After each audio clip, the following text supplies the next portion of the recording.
Eu sou o Dr. Felipe Duarte, cirurgião plástico, e você está no canal Cirurgia Plástica Descomplicada. Se gostar desse vídeo, lembre-se de compartilhar com seus amigos e amigas, inscrever no canal e ativar o sininho.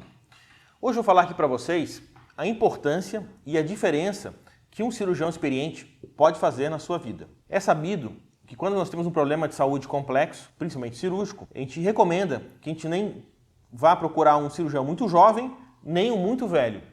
O ideal é um cirurgião num período intermediário, que tenha pelo menos 10 anos de experiência na sua área de atuação.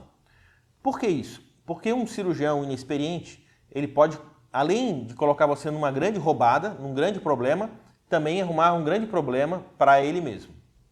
Então, vou falar de duas situações filosóficas que não estão em nenhum livro, que muitas vezes a gente escuta um cirurgião mais velho falando, um mentor falando, mas que são certas coisas que a gente sabe que na nossa vida é assim, quantas coisas a gente ouve falar e sabe que está correto, mas só realmente incorpora isso depois que a gente vive uma experiência. Então, somente a experiência faz incorporar isso dentro de você e tomar isso dentro das suas atitudes. Então, eu vou falar da filosofia número 1. A filosofia número 1 é que a diferença entre um cirurgião experiente e inexperiente, ela começa principalmente por etapas. Então, a primeira etapa que um cirurgião vai atingir vai ser saber fazer uma cirurgia. Eu observo isso, eu como um professor de cirurgia plástica, em que se eu orientar lá os meus orientandos de como fazer a cirurgia, eles conseguem executar a cirurgia com grande maestria.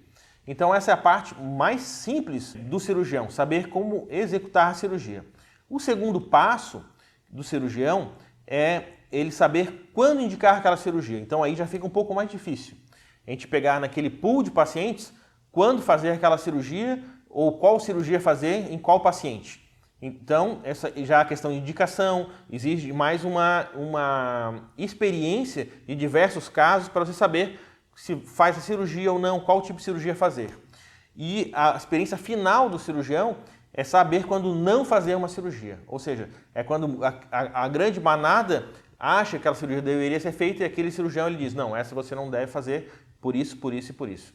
Então a gente pode ver que às vezes nós temos cirurgiões sêniores em grandes serviços do mundo que eles nem mesmo operam mais, mas eles estão ali simplesmente para dizer para todas aquelas pessoas quando eles não devem fazer aquela cirurgia, porque ele sabe, pela própria experiência dele, que aquela cirurgia está fadada ao insucesso e também a dar errado. Então por isso é muito importante um cirurgião experiente, porque não é só executar sua cirurgia, mas saber qual cirurgia indicar para você e muitas vezes saber dizer não, saber dizer para você que a sua cirurgia não deve ser feita. A segunda questão filosófica, essa é muito interessante, eu estava caminhando na passada aqui na beira-mar e encontrei um colega meu, que é mais ou menos da minha idade, Dr. Rodinei, que é um cirurgião oncológico, até se ele um dia assistir esse vídeo, um abraço Rodinei, obrigado pela conversa daquele dia, que ele me passou uma questão filosófica que essa provavelmente ninguém nunca escutou.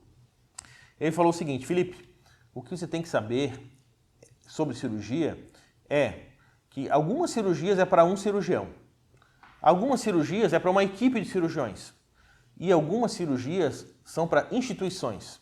Isso faz toda a diferença. Por que eu estou dizendo isso? Vou falar aqui da minha área de cirurgia plástica. Quando a gente termina a formação de 3 anos de cirurgia plástica, a gente está preparado tecnicamente para fazer qualquer tipo de cirurgia. Mas vou dar um exemplo da situação ali número 3, que é uma cirurgia para uma instituição. Por exemplo, um grande queimado com mais de 30% do corpo é um paciente que o cirurgião está apto para fazer o tratamento. Ele fez 1000 vezes esse tratamento durante sua formação, tratou vários pacientes. Aí a hora que ele sai para o mercado de trabalho, ele acha que ele está apto a fazer aquilo. Mas o que acontece? Ele, como cirurgião sozinho, privado, pegar um paciente particular assim, vai ser um grande problema para ele e um grande problema para o paciente.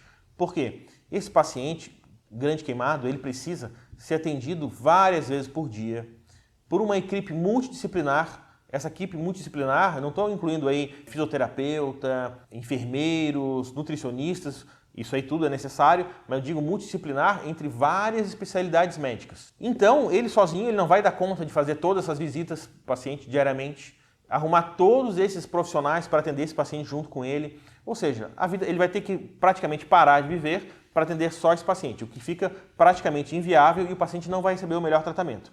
Então esse paciente, o melhor mesmo é ele ser atendido num hospital público, especializado em queimadura, onde ele vai ter tudo aquilo ali. Então, um grande erro dele seria, eu sei fazer isso, vou fazer isso nesse paciente, não entendendo essa questão filosófica. A questão número 2 é o tipo de paciente que ele não deveria ser feito por um cirurgião único, e sim por uma equipe. Ele não precisa de uma instituição, mas ele precisa de uma equipe. E nessa equipe, mais uma vez, o cirurgião tem uma equipe com várias pessoas ajudando ele, não. É uma equipe de outros médicos. Provavelmente outros médicos cirurgiões plásticos também. Que situação seria essa? Por exemplo, uma reconstrução de mama com TRAN, né? Que é que a gente tira a região abdominal e reconstrói a mama. É uma cirurgia de grande porte, pode ter algumas intercorrências. Então, se esse paciente ficar internado vários dias no hospital, ele vai ter que fazer várias visitas, ele vai talvez fazer alguns retoques. Então, esse tipo de paciente, ele vai fazer com que ele praticamente tem que se dedicar, se não 100% do dia dele a esse paciente, 50% do dia a esse paciente, o que é muito no dia a dia do trabalho de um cirurgião. Ou seja, ele vai acabar prejudicando muito a sua condição de trabalho e aquele paciente não vai receber o atendimento ideal.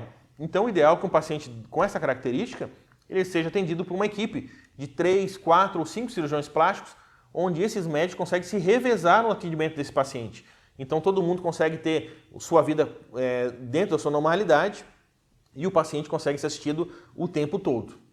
E a cirurgia que pode ser feita por um cirurgião único, aí sim, com a sua equipe ali de nutricionista, fisioterapeuta e os próprios funcionários da clínica, como enfermeiros, instrumentadores, são as cirurgias clássicas de cirurgia plástica, com abdominoplastia, prótese de mama, redução de mama, lipoaspiração, que são cirurgias de uma probabilidade de complicação muito menor, em que o cirurgião consegue manter uma rotina de trabalho, onde ele opera, passa a visita no dia seguinte, dá alta para o paciente, faz os retornos no consultório. Então isso não muda a vida do cirurgião, ele consegue trabalhar dentro de um fluxo de trabalho normal e o paciente consegue receber assistência, que é assistência padrão nesse caso.